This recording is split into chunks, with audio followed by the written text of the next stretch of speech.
Donald Trump is back in the White House. Are you happy about that?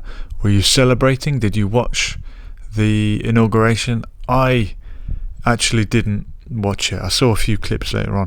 Normally I take an interest in these sort of things, but I don't know, I was a bit tired. Anyway, US President Donald Trump invites Anti-Zionist Rabbi to White House meeting.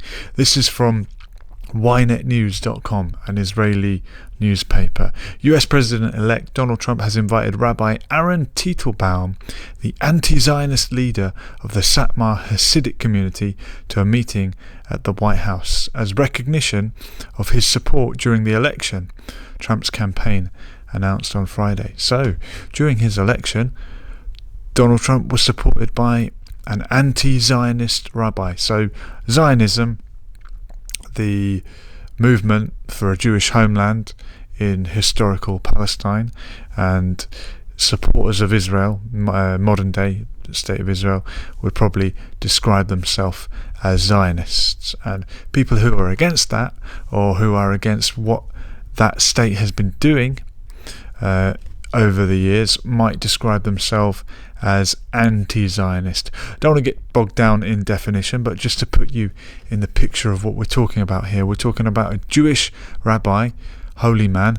who is against the state of Israel, and Donald Trump is having him around for a meeting. The historic meeting marks the first time a sitting US president will host a Hasidic leader at the White House. So the Hasidic Jews are a very religious Orthodox community. I think there's probably different sects, but famously in the state of Israel, they do not serve in the IDF. And I think it's always been on the grounds that they need to spend that time studying and going to learn about their religion. But there is also an element of the Hasidic Jewish community, and this Satmar group would seem to be one of them, who are against the idea of the Jewish people having a state. They believe that they are meant to be in exile. Some of them say that there will be a Jewish state one day, but not until the Messiah returns. And of course, for the Jewish people, the Messiah hasn't come yet. The Jews and the Muslims, the Christians and the Muslims believe that the Messiah was Jesus, and that he will come back. Jewish people are still waiting for the Messiah. So, who knows who's right about that one? Each individual will have their own faith-based opinion, and one of the Islamic arguments about that, I suppose, is that when the false Christ comes, the Antichrist comes before Jesus arrives, there will be some Jewish people who believe that that false Christ is the real one, is their real one.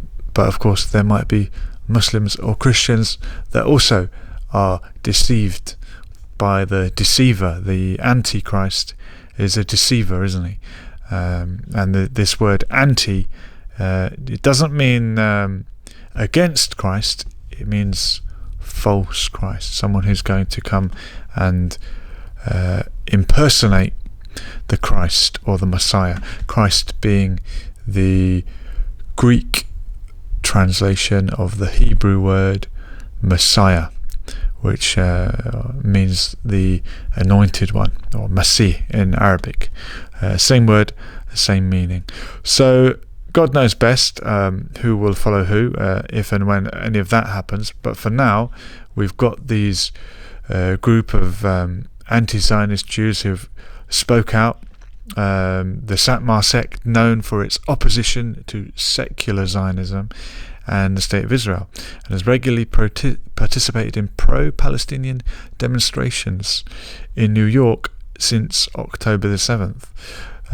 So they've been standing with the people that have been protesting what's happening over there. And yet, of course, secular Zionism, well, Zionism in its modern form, or since the days of Theodor Herzl at the end of the 19th century, was secular. They were not religious Jewish people. They were secular Jews that wanted to turn Judaism into like a nationality.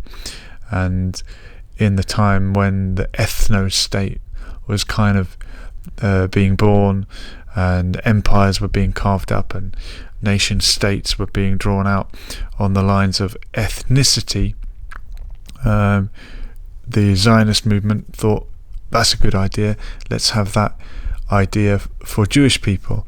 And they proposed a couple of different locations, different ideas. I think there was Madagascar was an option, Argentina, somewhere in Patagonia was another option, and in the end they managed to convince many of the Jewish population of Europe of going back to the homeland, as they called it, the ancient land of Israel, in the British Mandate of Palestine, as it was after the First World War. Before that, it was part of the Ottoman Empire.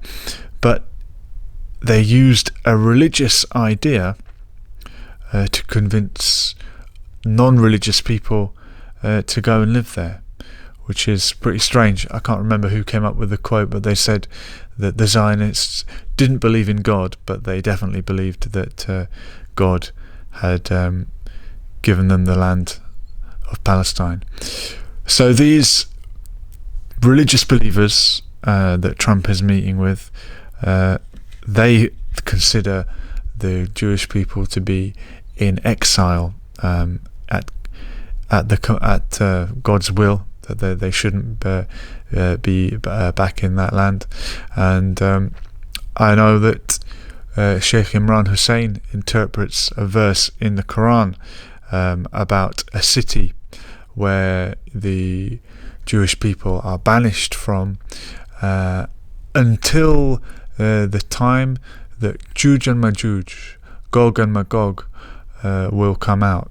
And his interpretation is that if the tribes of Israel have returned to that land, then Gog and Magog must be released, must be out there, and they would be the ones that facilitated that return.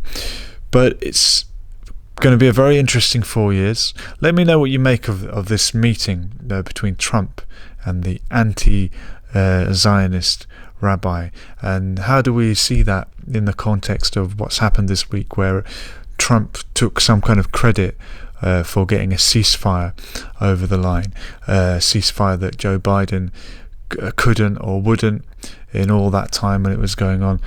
Donald Trump managed to get it done, or take credit for getting it done.